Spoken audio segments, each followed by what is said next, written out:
Hello, everyone. This is Dr. Shivam Dubey, psychiatrist and founder of Mighty Champions, an initiative for mental health education, an initiative to teach people inner skills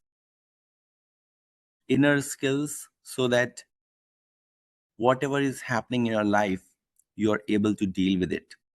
You're able to skillfully come out of that and enjoy your life with happiness, joy. And with that intention, we are starting our program, Mighty Champion Daily Life, which is a daily program for everyone to join. And our program is divided into 4 sections. First section is mindfulness. Second section is problem solving. And third section is positive psychology. And fourth section is question and answer round. And I am joined with my co-host, Nidhi Garg from Mumbai, India. And guys, we are so blessed to have Nidhi with us. Can you believe for last 21 days, she's coming online every single day. Every single day, she comes up with so knowledgeable and experiential concepts that we can use in our lives. And I really admire her passion, that she's coming on live every single day and helping along with other Aisha, who is our mental health education provider, teacher, and also the one of the host. Oh, Aisha is here. Hello, Aisha. Hello, everybody. So, Hello, sir. yes. So, with that being said, let's start our session for today with mindfulness, section 1. And I'll hand over to Nidhi, who will start our mindfulness section. Thank you.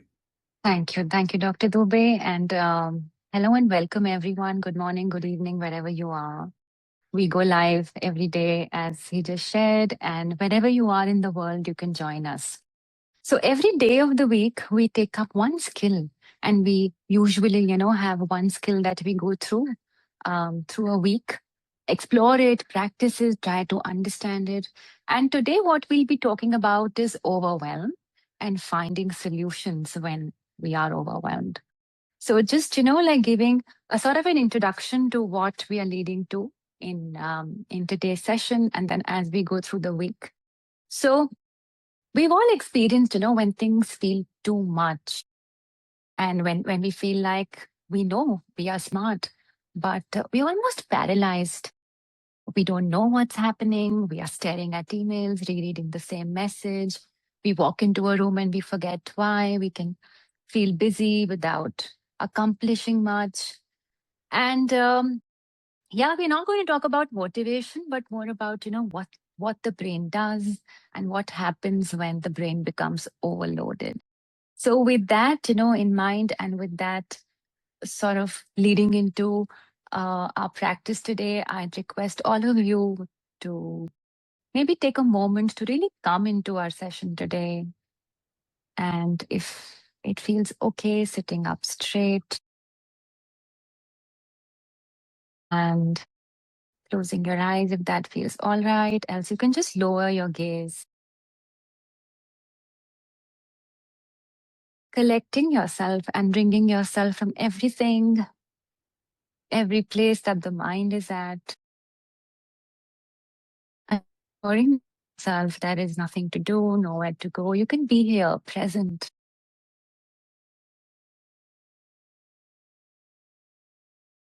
And checking in with yourself. We forget to ask ourselves how we are.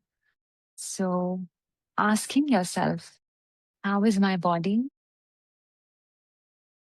How does my body feel today without any judgment,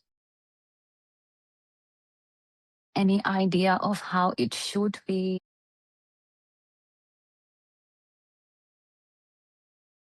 Checking in with your breath. How is my breath today? Observing it with curiosity.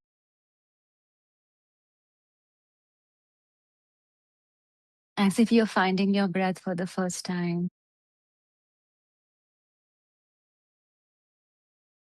Observing your mind.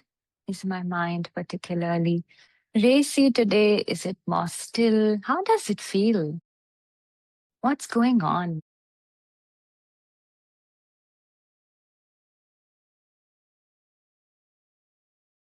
How does my heart feel today? Is there any emotion, any feeling I can find that's particularly strong or sticky?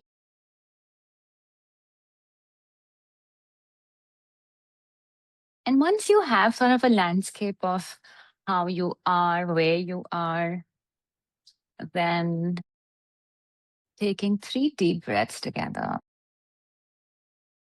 breathing in, pausing for just a moment before you breathe out, slow and steady. One more deep breath, inhaling, pausing just before you breathe out. And then one last time, deep breath together.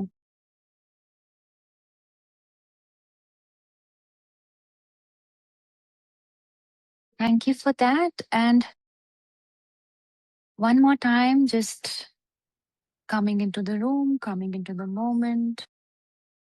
And then also checking in, asking yourself, has there been a moment recently where you did feel overwhelmed? Maybe too many tasks, some stress, work pressure, unexpected problems. What happened? And did you feel it in your body?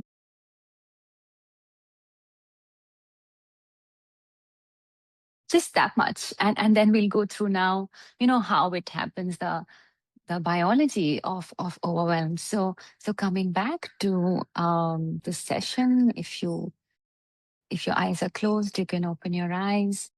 And then I like to start with, a story.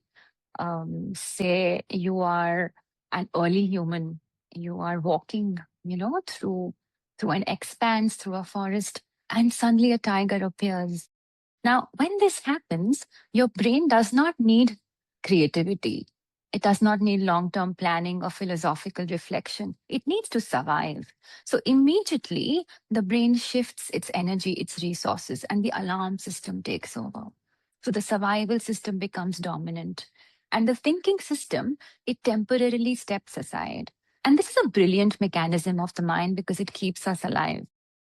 Now, the problem becomes that the brain can still respond this way today, except now the tiger can be, 200 unread emails or a difficult conversation, worries about money or work, relationship tension, health concerns. We have millions of things, to think and to worry about.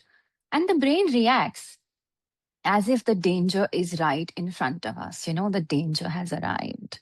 So we've discussed this in our previous sessions as well, that there are these two parts of the brain which come into play when we are, say, in fight or flight, and then when we eventually go into some kind of rest and repose. So the amygdala is, as we know, it's the smoke alarm of the brain. It detects danger, scans for threats, keeps us alive. Wonderful, when it's a difficult situation, but it's a terrible boss, because when it's activated, then everything feels urgent, everything feels dangerous, everything feels bigger. But there is another part of the brain which we've also studied about, which is the prefrontal cortex. And that is responsible for planning, reasoning, perspective, impulse control, decision making, the exact skills that we need during difficulty. So we can think of that, as the CEO of us, of the brain. But the moment we need that the most, because of stress, it can throw it out of the room and instead get the amygdala in. Now, we don't need to term ourselves as stupid, as inefficient, when we end up not knowing what to do under stress. And we would see that, when we are particularly absorbed into something, or we are multitasking, or when stress is high, we forget our keys, say, or we forget, where our phone is kept. We can end up sending wrong messages. We can feel emotionally charged as well, cry over tiny things, make poor decisions, overreact. And not that our intelligence has disappeared, our access to our intelligence has disappeared. So I think this distinction is really important to make, because we can think that we don't have the tools, or we are not as smart in the moment, but that is incorrect, because we do have the tools. It's just that we don't know how to access them. And that's why, uh, I'm sure we've all experienced this, that we end up forgetting, we end up doing things that are not thought through. We do end up acting on impulse. Now, um, there's also a beautiful story, of the Buddha, when someone served him water, because the Buddha is thirsty, and a disciple said that I'll get you water. So he fills some muddy water from that pool, and fills it in a mug and gives it to the Buddha. So the Buddha says that please wait. I'll just keep it aside and I'll drink it after a while. And the disciple thinks, the Buddha is thirsty. This water is not clean. Maybe I can do something else. I did not do the right thing. But just in a few minutes, the water becomes clear. Now, did the water become clear because someone solved the problem of the mud or take it away? No, it's because the disturbance stopped. When the Buddha gave time to the water, the mud settled down. and and most of us, we can try to solve life or solve problems when that mud is still swirling around in the water.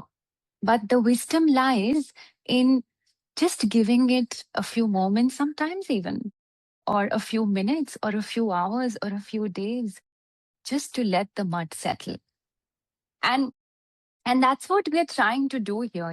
We're trying to see, we're trying to understand, and then practice settling, so that when we act, when we decide to do something, we are not doing it out of impulse or overwhelm, but we can do something that's more thought through. Now, in today's culture, and the kind of stresses we deal with, the kind of people, activities, pressures that are on us, we could believe that we need to be more productive or just keep going. We need to push through, be strong. And that's even applauded, like someone who's never resting, or someone who's doing a million things at a time, who's really pushing themselves. So we think that if only we keep pushing through, we'll be able to make it, or we'll be able to resolve the situation.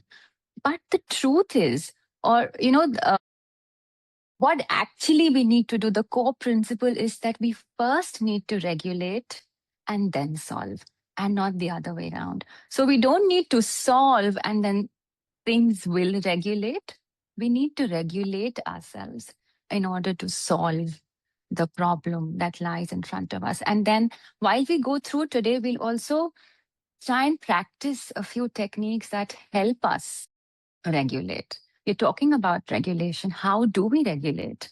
When a situation is presented to us, when we are sitting at a workplace, what can we do in those only 2 minutes that we have to find a place of peace inside? So that's what I am, sort of leading us into. What is that practice? What are those practices that are that lead us to mindfulness, or that lead us to regulation?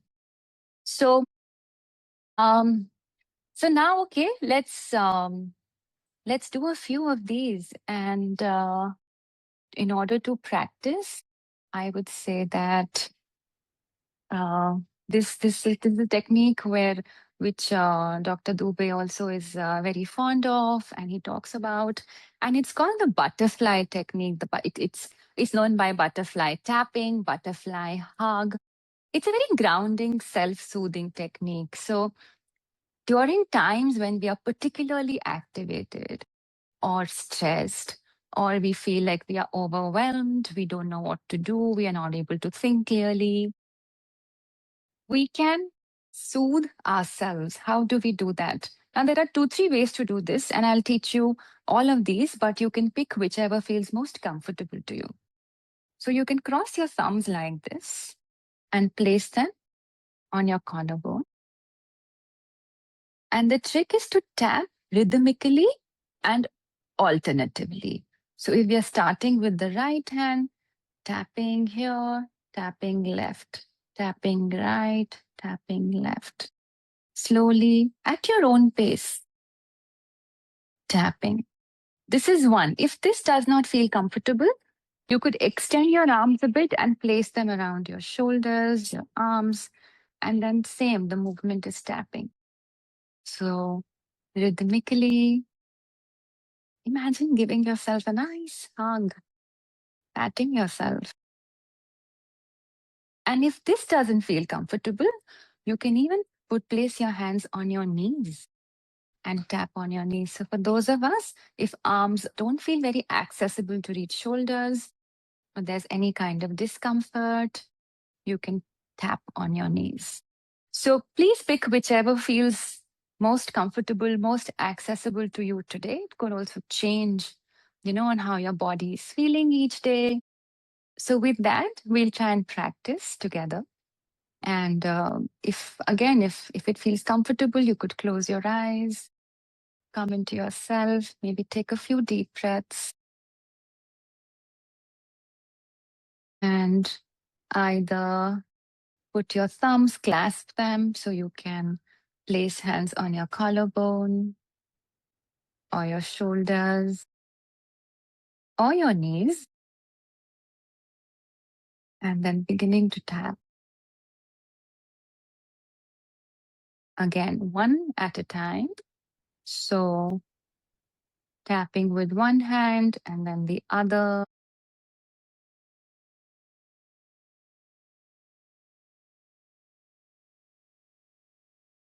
You could do that more gently if that's what you need, or more strongly, whichever feels better to you today. You could do that for a minute, for 5 minutes, for 6 minutes, whatever time is available to you. Keep your connection to your breath. One other thing that you can do while you are tapping is add affirmations.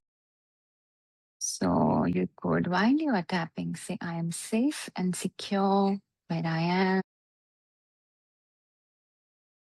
I am loved. I know I can do this.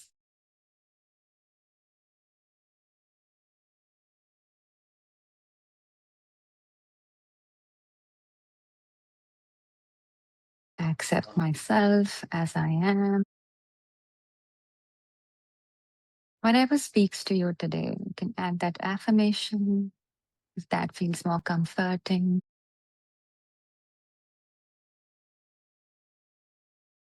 Nidhi, I would like to add, I'm loving myself. Wow, that's a good one. I'm loving myself. Giving myself hug. You could even add a gentle smile on your face while you're tapping.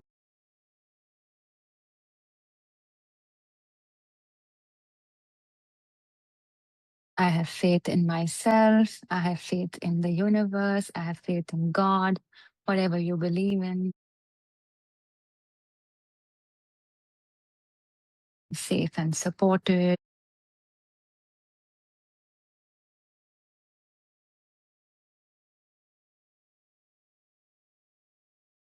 And you will see that even when you could be really activated or distressed, just the simple practice of tapping can calm you down. It can ground you,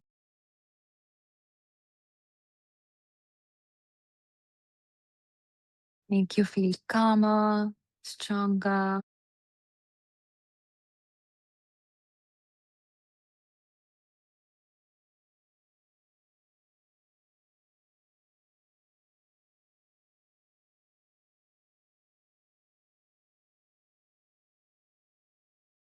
Just a few more taps, and then you can relax your hands.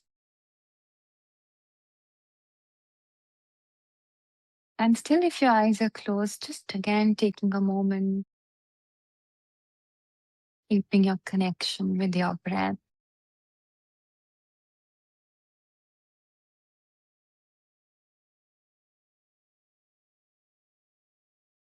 And opening your eyes when you feel ready.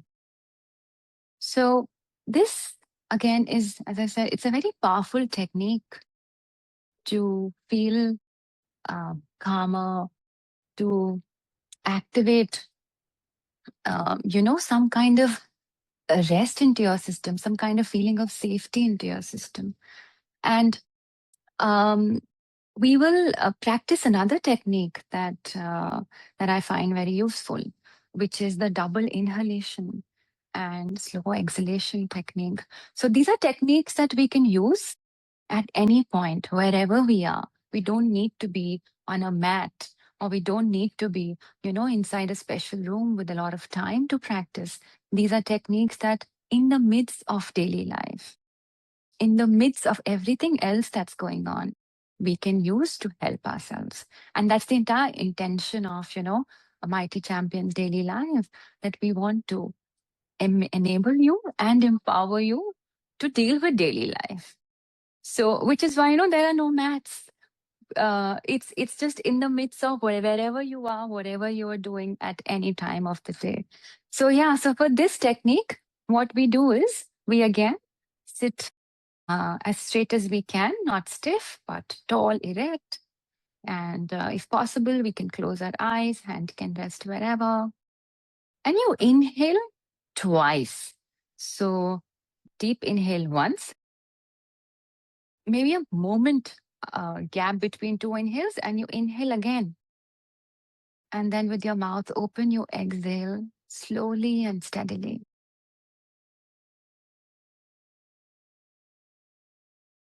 So this helps in turning the parasympathetic system on. It tells the brain it's safe, cortisol eases, and relaxation starts to, set into the body. So we'll practice a few more times. You can do your own pace.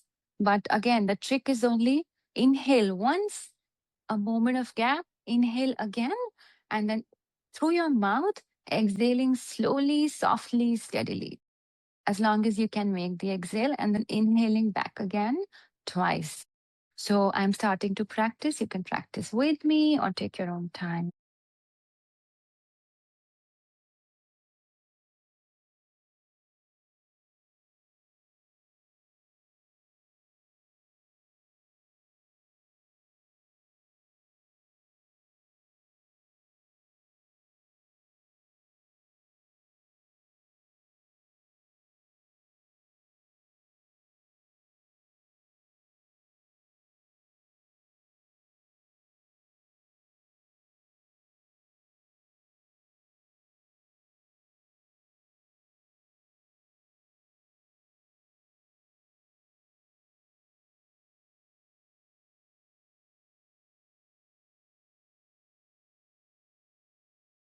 Just doing this a few times can instantly make us feel better. So, this is a second technique that we can practice: double inhalation, long, slow exhalation. And Nidhi, there's I a never third. thought, yeah, So, Nidhi, huh? I have never thought that we can do inhale twice. Yeah. I inhaled all the way and then I try to inhale again and I could inhale a little bit. Yes, yes, yes. And, It's a so science-based, science-backed yeah, technique. It's one of the most what powerful. is the science behind it, Nidhi? The science is that when we are inhaling slowly and fully, we are Mm, telling our nervous system that it's safe. Because, on the contrary, if we see, whenever we are mm, in stress or danger, the breath is the first signal that we are feeling very activated. It's short, it's broken, mm. it's uneven, and sometimes I ask, when I work with clients or when I talk to people, I ask them, can you measure how many breaths you're taking in a minute? And that is a great symbol of how stressed they are. The longer we breathe, the deeper we breathe, the more we fill our lungs. Our lungs have great capacity. We don't even use half of it sometimes. So the more we can fill our lungs, exhale slowly, the more our parasympathetic nervous system is coming into the forefront. And we are telling ourselves that it's safe, it's okay, we can relax. So how many times we can do it in a day, and how many breaths we should do at a time? We can do 5 to 10 breaths in a go. We can do it Mm. as many times in a day as we can. So you can do it every 2 hours. If it's a particularly stressful day or you're feeling emotionally drained, exhausted, you can just take a break. Maybe do it every hour. Just take, a minute at your desk and Mhm. you can do it. So yeah, the first technique we practiced was the butterfly hug or butterfly tapping. Second is double inhalation, and the third is what we call in yoga is the quickest way to find emotional balance, which is the alternate nostril breathing. Um, so in alternate nostril breathing, we breathe in with one nostril and we breathe out using the other nostril. There are many ways that yoga teachers do this, practitioners do this. What we practice is very simple. We just use our thumb and perhaps the ring finger to switch between nostrils. And typically, we start with breathing in with the left. So we close the right, breathe in with the left, close the left, breathe out with the right. Again, breathe in with the right, close the right, breathe in, breathe out with the left, and then breathe in with the left again. So we go one at a time, breathing out, closing, breathing out, in, breathing out, and then switching. So you could practice with me. Um, as we start, always sitting comfortably, sitting straight if you can. So your spine is erect and spine is tall.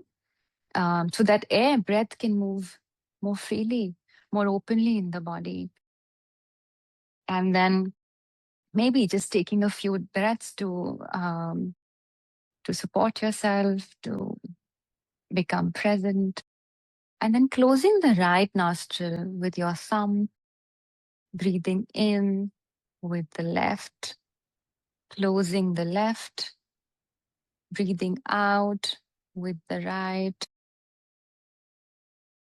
breathing in with the right, closing the right, breathing out with the left, breathing in with the left, closing the left, breathing out with the right, breathing in with the right, closing the right, breathing out with the left, breathing in with the left, closing the left. At your own pace, breathing out with the right, breathing in with the right. And you can keep following this, making sure you're not forcing yourself. Breath feels relaxed, body feels relaxed, but also trying to deepen the breath as much as you can.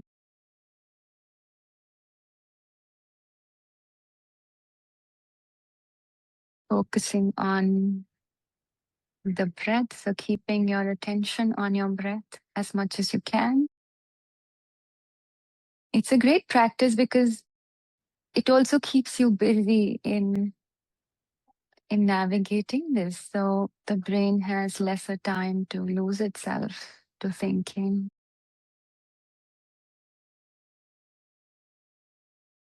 And then once you breathe out from the right, you can relax and just take a few normal breaths with eyes closed.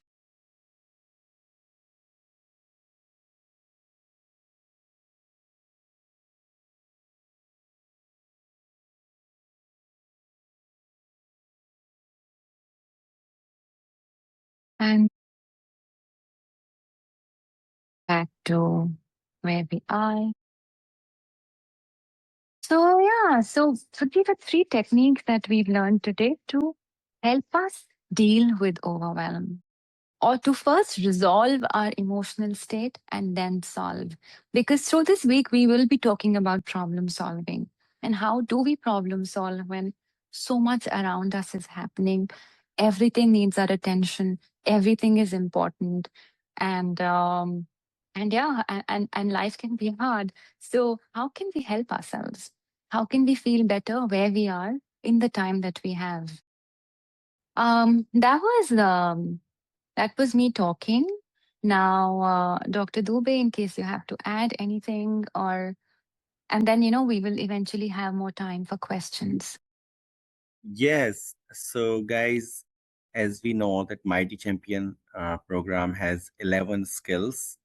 Um, the sixth skill is the problem solving. And Mighty Champion modules for men, women, teenagers, they all have this customized module for problem solving. And today we will be talking, in this week, we'll be talking about the sixth module of Mighty Champion Women, which is a problem solving module. And Nidhi will share the screen and you will get to see the inside of our curriculum and practice with us. Yeah, just do that now. And if you have not joined Mighty Champions or you're curious about our modules, then there is a link in the chat that you can join and start your education.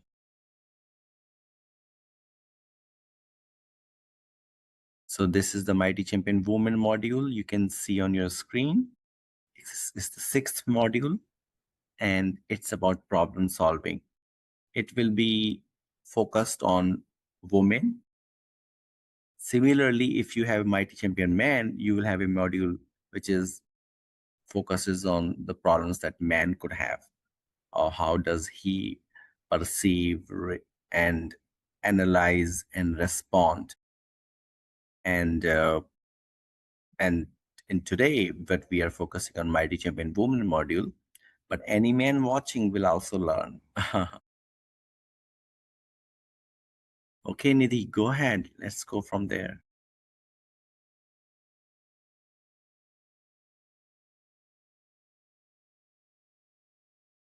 I can't hear you, Nidhi.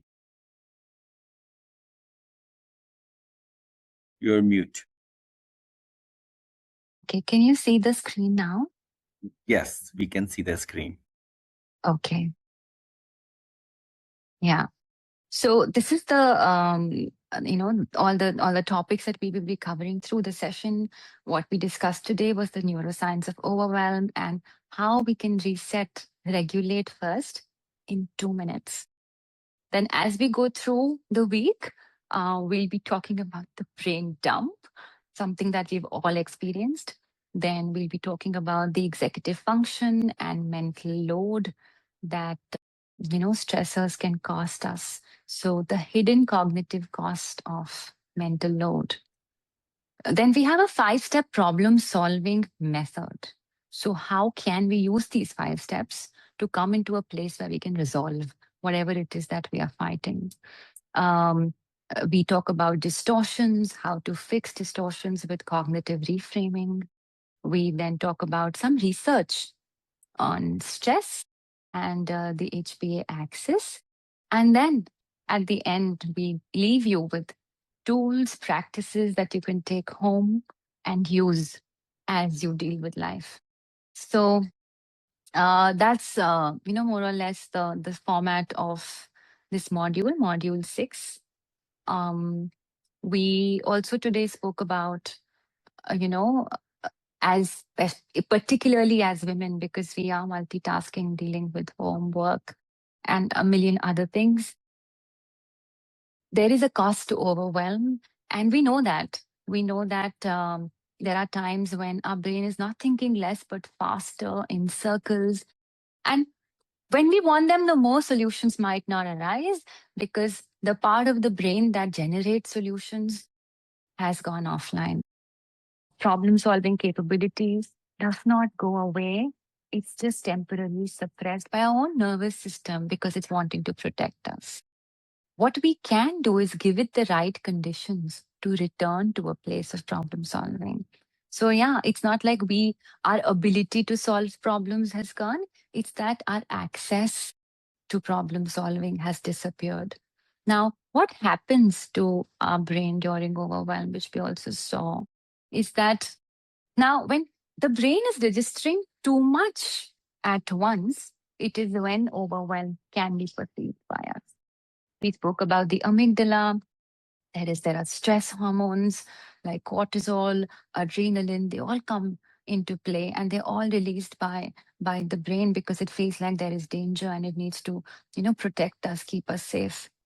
PFC activity drops. So the part of the brain that's involved in planning, in problem solving, takes a back seat because what the brain is perceiving in that it first has a danger to deal with. Like we spoke about the tiger. When a tiger is in front of us, we're not going to think about long term planning. We will just want to make sure that we are safe. So that's what the brain is doing. And therefore, we are not able to be in a place where we can solve for what needs to be solved. Um, and because the amygdala has climbed, everything is appearing as a threat. So whether it's emails or kids crying or somebody needing our attention, everything is a threat. So working memory shrinks back because the brain is only focused on making sure that we don't die. Maybe there's no threat to our safety, our security. Um, and uh, and these four brain systems are what under stress are being activated or being suppressed depending on what is happening and what that makes us experience. So to begin with, the prefrontal cortex, which is responsible for planning, for decision making, there is reduced activity in that part of the brain because the brain thinks that it does not need um, to activate the prefrontal cortex at this time. It's not as important as other things. So there is reduced blood flow there and there is disrupted connectivity. Now, what happens because of this? You perceive it as brain fog, or you perceive it as the inability to make a decision. There is indecision. There is inability to plan ahead. Then we spoke about the amygdala, which is the smoke alarm system. It detects threats. Now that becomes hyperactive and that starts reading any kind of ambiguity as danger. So even small things feel like a problem, small demands. Somebody says something, somebody wants something, feels bigger than it usually is. We have working memory, which holds information. Even that, the capacity narrows down significantly. So, when we don't have as much access to working memory, we can forget tasks. We can even forget, midway into what we are doing. We see that we could be holding our phone and looking for it at the same time because the mind is feeling full. So, working memory access depletes. Creative problem solving is also disrupted. So, because there is high cortisol, high stress hormones in the system, the coordination for creative solving is disrupted. So, we could not be able to think of new solutions, come up with ideas. We could find ourselves being stuck in the same loop. And that's because um, our ability to solve creatively is depleted. Now, the mistake that we normally make is that we feel that we need to push through this with more effort.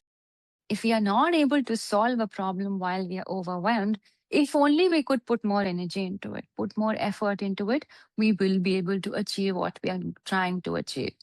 However, what's true is the contrary, that it is first in reducing or calming down this enhanced feeling of stress, this physiological state that we are in, so that the parts of the brain that we need to actually problem solve can come back into play. And that's a very important thing to remember is that we don't need to push through, we just need to calm down. So, as we practiced the physiological sigh or the double inhaling, how does it work? We inhale slowly through the nose and we practiced, the steps that we need to take. We fully inhale, we exhale slowly. Parasympathetic system is activated. So, what it does is that um, stress hormone cease and and we are able to get back into some kind of rest and some kind of the same systems that were depleted can now slowly become active. So that those were the steps, 2 minutes, 3 steps, as we call it. You sigh, you name it, you tell yourself, I'm overwhelmed, but I'm okay. And then when you feel that slowly your brain is coming back into its normal state, you don't feel as activated anymore, is when you can think, okay, what is now that one thing in front of me that I can do? So this was the first two, sections of what we wanted to discuss. And as you see here, mm, we will be discussing tomorrow what the brain dump is and about the cost of cognitive overload. So with that, Dr. Dubey, in case you want to add something to I this. wanted you to run the Mighty Champion slides. Yeah, so that people can see what is inside. So this is what we were talking about, the neuroscience of overwhelm and 2-minute reset, right? Tomorrow we'll talk about the brain dump and the executive function and mental load. And then we'll keep going on five-step problem solving, cognitive reframing. We keep going on the list as we go in this week. Could you move to slide 3? So this is what we have already talked about, specific overwhelm. Most women know, right? Nidhi, could you read that one more time? Yeah, the specific overwhelm, most women know it is not one big problem.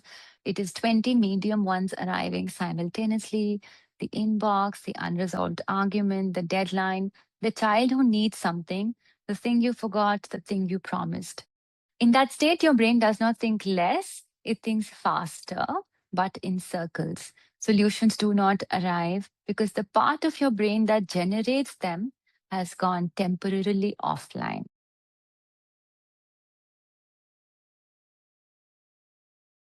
This is coming from the module and the core insight.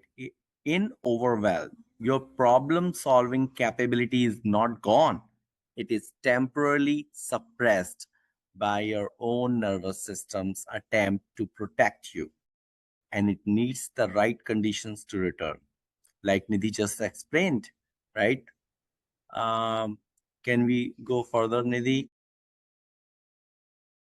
Yes, so this is, you see in the module, what happens to your brain when you're overwhelmed, right?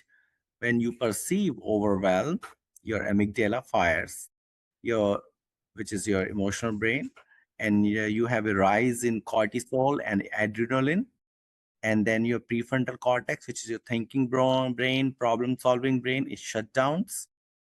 And as the amygdala rises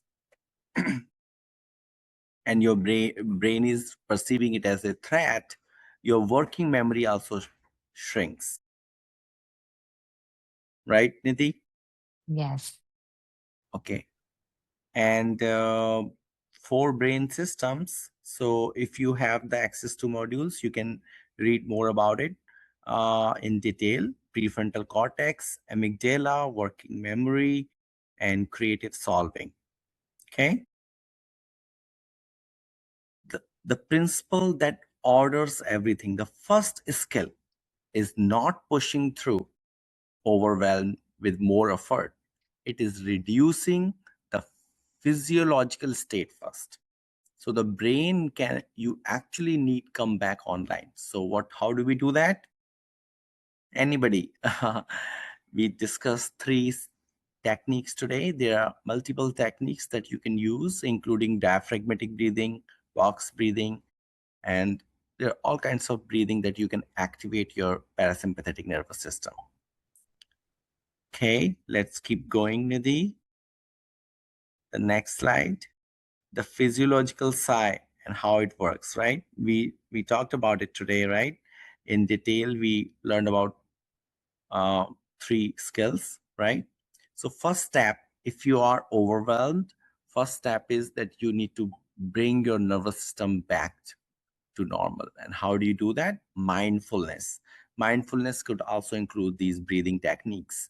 And when it brings back to the normal, then we will talk about how we're gonna take care of that overwhelm, whatever is the overwhelm coming from a problem, from thousands of things happening all of a sudden hitting you, and now you are alarmed, right?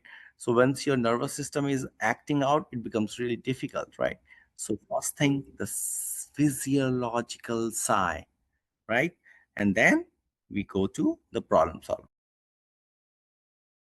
So the next slide from Mighty Champion module. Yes. So 2 minutes, 3 steps, the mindfulness, the physiological side, then name it that I am overwhelmed and that's okay. My brain is in stress mode. I will slow down. You have to tell yourself. See, your brain is listening to you, right? When you tell your brain loving, kind, relaxing things, it will listen. You have to tell yourself, your brain, if because your brain is perceiving that you're in trouble. And you may not be in trouble, but you it's a perceived trouble sometimes, a lot of times. So it's important to talk to your brain. He say, hey, knock, knock, knock. Hey, this is okay. I'll work on it. I have a technique. I have a plan. And whenever you have a plan, it tells your brain that you can calm down. You feel the brain gets feels safe. We don't talk to our brain. And then after you have named it, then one question: what is one thing in front of me? Not everything, just one that most needs attention. And then we'll go into problem solving, that we'll talk tomorrow more into the steps of problem solving, right, Nidhi? Yes, yes. So Is that there ends anything the, that yeah, ends that the ends the first two sections. very nice. So today I would really like you guys to take away, what is your takeaway today from this session? It's very important. The three techniques we talk about in the mindfulness section, that is your takeaway. And you can see the recording of this session. Soon it will be available on YouTube, and you can revise it, the three techniques. And so whenever you are stressed, just remember three things. First, take a break and become mindful. Use your breath as an anchor to bring back yourself normal. Second step, you do problem solving. And we're going to talk about it, how we're going to systematically solve it. We're going to formally talk about the research on problem solving and what techniques have been used effectively. And we'll learn it tomorrow. And then third step, I would like you to feel positive, have a positive, optimistic, hopeful outlook. And that will give something to your brain, tell your brain that you're okay, and then you move forward in your journey of problem solving. So these three-step process: first, becoming mindful, bringing your nervous system back, creating a space. And then second step, actually working on that problem solving. And third step, feeling optimistic and positive about it. These three steps were discovered in 2016 and they are the foundation of the world's first mental health education curriculum, currently taught to 50,000 children every week when the children goes into their school, in where this program is implemented, and it's called the Mind Sync program. The Mind Sync program is implemented in more than 30 schools in UAE and India, and we even teach one-to-one in America. Is that we teach them three-step process, three pillars of the Mind Sync, which is mindfulness, problem solving, and positive psychology. And that's what we learned today. Right, Nidhi? Yes, and now if anyone has any questions or would like to share anything, I'll just read out a few comments that are there on chat. One is gut health is directly related to brain health. Environmental factors also affect human beings. Yes, that's true. Then we have another one saying, yes, man and prana are connected. Yes, that's right. So, Yes. I will uh, explain that man and prana are connected. I think what he, dear Piyush Pandeyji, what he meant is that man and prana. So I don't know if we talked about that, in as a doctor, I'm an MBBS MD doctor. You know what we are taught in the medical schools all over the world. We are taught about the body, right? But that is just the anamaya kosha. We are taught to treat the body, which is just the anamaya kosha. But then after that, Piyushji, it comes pranamaya kosha.